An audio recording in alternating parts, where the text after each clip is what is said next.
found that our recent weather conditions have contributed to the arrival of a potentially deadly disease here in the Bay State. Ezekiel 5:17. Moreover, I will send on you famine and wild beasts, and they will bereave you of children. Plague and bloodshed also will pass through you, and I will bring the sword on you. I, the Lord, have spoken. Deadly mosquito virus has mass. Towns urging people to stay in at night. The virus spread by mosquitoes is rare, but serious. About 30% of people with the virus die, and many survivors have ongoing neurological problems. A rare but deadly disease spread by mosquitoes has nearly a dozen Massachusetts communities on alert, prompting some towns to close parks after dusk, restrict outdoor activities, and reschedule public events. Massachusetts health officials this month confirmed the state's first human case of the Eastern equine encephalitis virus this year, a man in his 80s exposed in Worcester County, west of Boston. 10 communities are now designated at high or critical risk for the virus, health officials said Saturday. Plymouth, about 40 miles south of Boston, closed all public parks and fields from dusk until dawn when mosquitoes are most active. Nearby, Oxford banned all outdoor activities on town property after 6 p.m. We have not seen an outbreak of EEE for 4 years in Massachusetts, Robbie Goldstein, the state's Department of Public Health Commissioner, said in a statement. We need to use all our available tools to reduce risk and protect our communities. We are asking everyone to do their part. Eastern equine encephalitis is caused by a virus spread through the bite of an infected mosquito, according to the Centers for Disease Control and Prevention. It is rare but serious. About 30% of people with the virus die, and many survivors suffer ongoing neurological problems. The virus outbreak in Massachusetts comes as mosquito season has lengthened across the United States. The Washington Post reported, climate change has fueled rising global temperatures, and for more than 2/3 of the United States, increased the number of mosquito days, meaning days with an average humidity of at least 42% and temperatures between 50 and 95 degrees. The Northeast has warmed faster than the rest of the country and experienced the biggest increase in mosquito days. In Massachusetts, there have been an average of 14 more mosquito days, compared with the period from 1980 to 2009. Scientists warn that longer mosquito seasons could heighten the risk of outbreaks of diseases carried by the blood-sucking insects, such as dengue and malaria. Massachusetts health officials said there will be mosquito spraying between dusk and dawn throughout this week in Plymouth and Worcester counties to limit the presence of Eastern equine encephalitis. Aerial spraying will target mosquitoes carrying the EEE virus. While these measures are crucial for reducing transmission risk, it's vital for everyone to stay vigilant and follow personal protection guidelines to safeguard our community. Massachusetts Department of Agricultural Resources Commissioner Ashley Randall said in a statement, residents are urged to use mosquito repellents, drain standing water around their homes, wear clothing that covers skin, and reschedule outdoor activities to avoid the hours between dusk and dawn. Symptoms of those infected with the virus can include fever, headache, vomiting, diarrhea, seizures, behavioral changes, and drowsiness. There are no vaccines to prevent Eastern equine encephalitis, nor is there a specific treatment. In 2019, there were 12 human cases of the virus in Massachusetts. 6 people died. The next year, there were 5 human cases, with 1 death.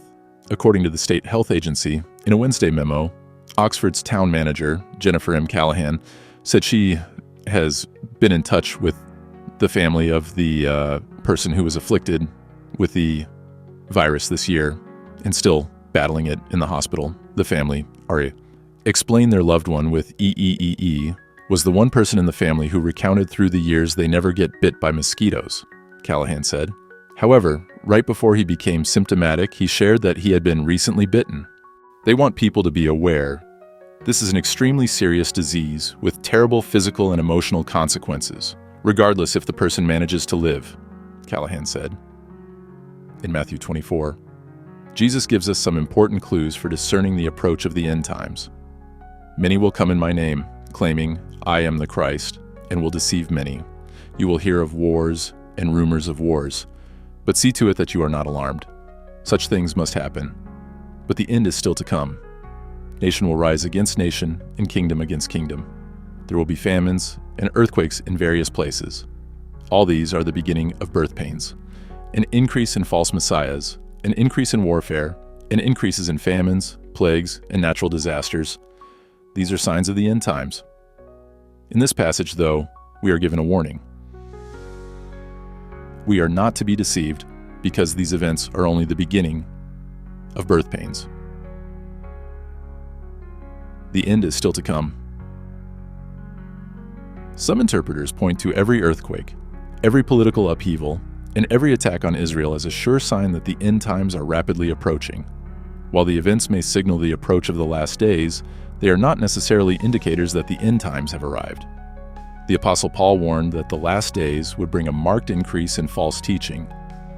The Spirit clearly says that in later times, some will abandon the faith and follow deceiving spirits and things taught by demons. 1 Timothy 4:1. The last days are described as perilous times because of the increasingly evil character of man and people who actively oppose the truth. 2 Timothy 3:1, 9. See also 2 Thessalonians 2:3. Other possible signs of the end times would include a rebuilding of a Jewish temple in Jerusalem, increased hostility toward Israel, and advances toward a one-world government. The most prominent sign of the end times, however, is the nation of Israel itself. In 1948, Israel was recognized as a sovereign state, essentially for the first time since 605 BC, when the Babylonians took control of Judah. God promised Abraham that his posterity would have Canaan as an everlasting possession. Genesis 17:8, and Ezekiel prophesied a physical and spiritual resuscitation of Israel. Ezekiel 37. Having Israel as a nation in its own land is important in light of end times prophecy because of Israel's prominence in eschatology. Daniel 10:14, 11:41, Revelation 11:8. With these signs in mind, we can be wise and discerning in regard to the expectation of the end times. We should not, however, interpret any of these singular events as a clear indication of the soon arrival of the end times. God has given us enough information that we can be prepared, and that is what we are called to be as our hearts cry out, "Come, Lord Jesus." Jesus was talking about the invasion of the Romans, which would come 40 years later under Titus in AD 70. Interestingly, the Romans were careful to preserve the temples of the places they subjugated. Josephus, a historian who accompanied Titus to Jerusalem, said Titus gave orders that the temple was not to be destroyed, but somehow, in the battle for Jerusalem, nobody knows how, the temple caught fire. Those great cedars of Lebanon burned and came down in a heap of ruins. Then the plunderers came, prying apart those great stones, looking for treasure. The stones were carried away to become other buildings. Today, not one stone is left upon another. What are the signs of the end? Times, Matthew 24. 3. As he sat on the Mount of Olives, the disciples came to him privately, saying, "Tell us, when will these things be? And what will be the sign of your coming and of the end of the age?" When they asked about his coming, Jesus' disciples were asking him when he would come to reign. And by the end of the age, the disciples did not mean the end of planet Earth, they meant the end of the age. They were asking, "When will these things happen? Lord, when are you going to take over?" And Jesus answered and said to them, "Take heed that no one deceives you. For many will come in my name, saying, 'I am the Christ,' and will deceive many. Why will false Christs deceive so many? For false Christs and false prophets will rise and show great signs and wonders to deceive, if possible, even the elect." Matthew 24:24. Miracle workers will do incredible things through the power of Satan. Believe in miracles, but do not build your faith on miracles.